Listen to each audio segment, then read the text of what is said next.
Iya dulu.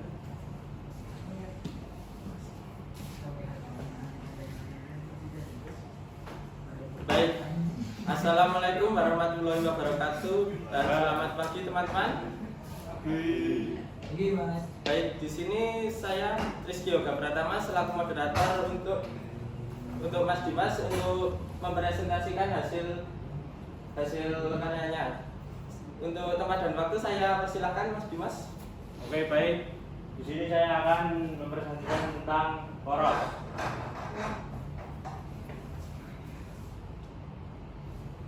Pengertian.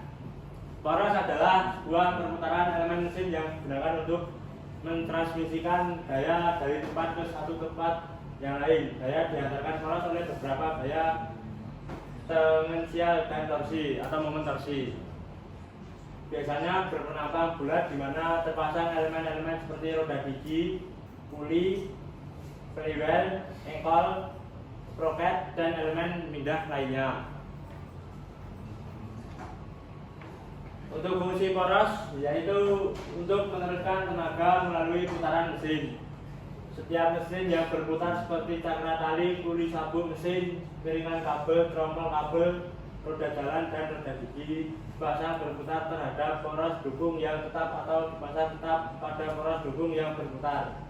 Contoh sebuah poros dukung yang berputar yaitu poros roda kereta api, as gardan, dan lain-lain. Untuk macam-macam poros yaitu yang pertama, poros transmisi. Poros ini menerima beban puntir dan bengkok. Pemindahan daya pada poros ini menggunakan puli belt, roda gigi, rantai sprocket, dan lain-lain. Poros jenis ini digunakan untuk memindahkan daya dari sumber daya menuju mesin-mesin yang menyerap daya. Yang kedua, poros spindle. Poros ini menerima beban utama berupa momen puntir. Dimensi spindle pendek, banyak digunakan pada mesin perkakas. Pengerjaan poros ini harus presisi dan deformasi yang diizinkan sangat kecil. Untuk yang ketiga, poros bandar atau axle. Poros ini berbentuk serupa dengan poros, tapi merupakan komponen mesin yang tidak ikut berputar. Dan jika digunakan untuk transmisi hanya akan menerima momen bengkok saja. Poros ini digunakan pada roda kereta api. Hal yang perlu diperhatikan dalam perencanaan. Yang pertama, kekuatan poros harus tahan terhadap beban puntir, perhatikan efek kelelahan, kebukan, dan konsentrasi tegangan. Untuk yang kedua, kekakuan poros, hindari defleksi benturan berlebihan agar tidak menimbulkan getaran dan ketidaktelitian, terutama pada turbin dan gearbox.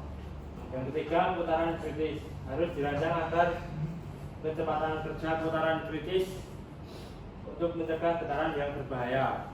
Yang keempat, korosi. Gunakan bahan tahan korosi untuk lingkungan agresif, lift propeller atau pompa. Pertimbangan juga potensi kavitasi dan korosi saat light. Yang ketiga, 5, bahan poros.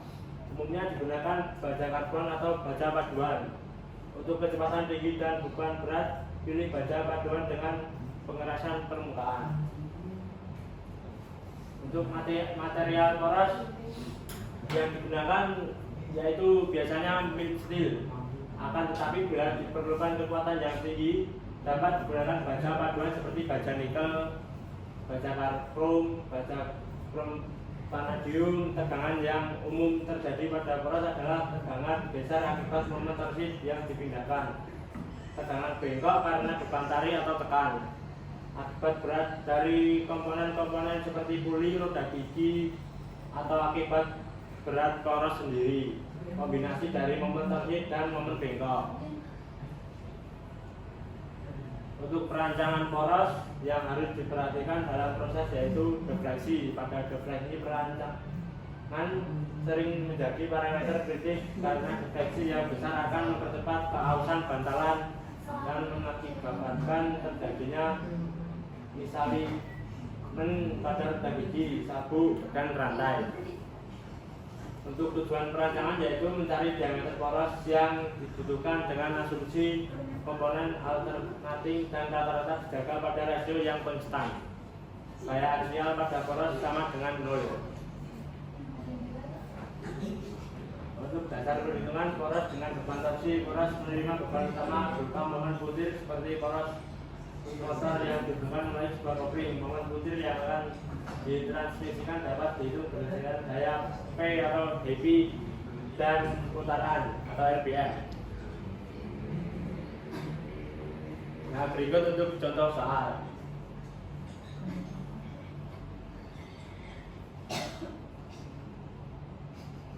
Untuk kesimpulan, poros merupakan suatu bagian stasioner yang berputar, biasanya berpenampang bulat di mana terpasang elemen-elemen seperti roda gigi, gear, puli, flywheel, engkol, sprocket, dan elemen pemindah lainnya.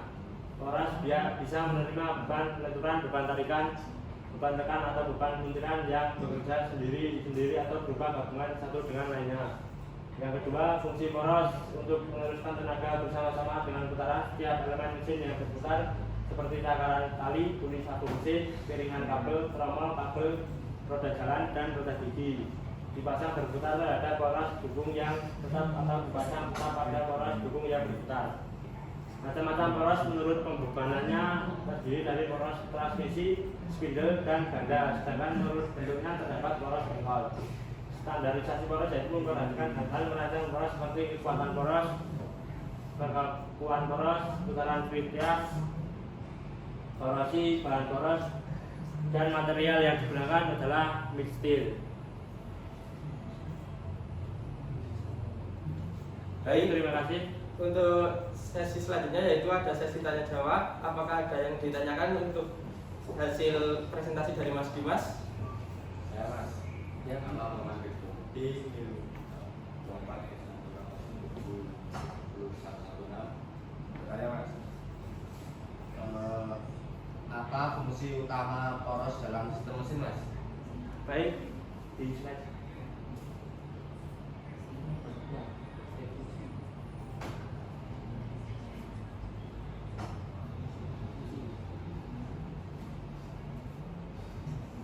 Kalau di dalam PPT, fungsi poros yaitu meneruskan tenaga melalui putaran mesin.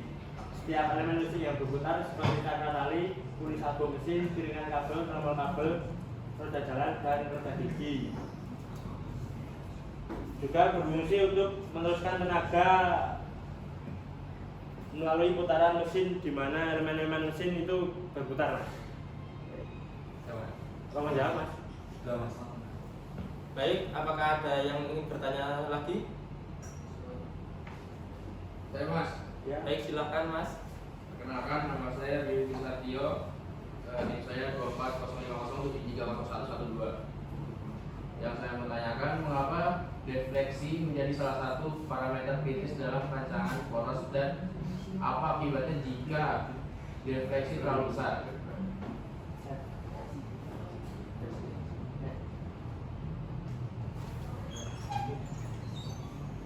Defleksi penting karena jika terlalu besar dapat mempercepat kehalusan bantalan, menyebabkan ketidaklarasan pada roda gigi, sabuk, dan rantai. Hal ini menurunkan efisiensi serta mempercepat kerusakan sistem, Mas. Apa Anda? Ya, Mas. Terima kasih. Baik, apakah ada yang ingin ditanyakan kembali? Baik, jika sudah cukup, akan kami tutup. Sekian presentasi dari kami. Kurang lebihnya mohon maaf. Wassalamualaikum warahmatullahi wabarakatuh.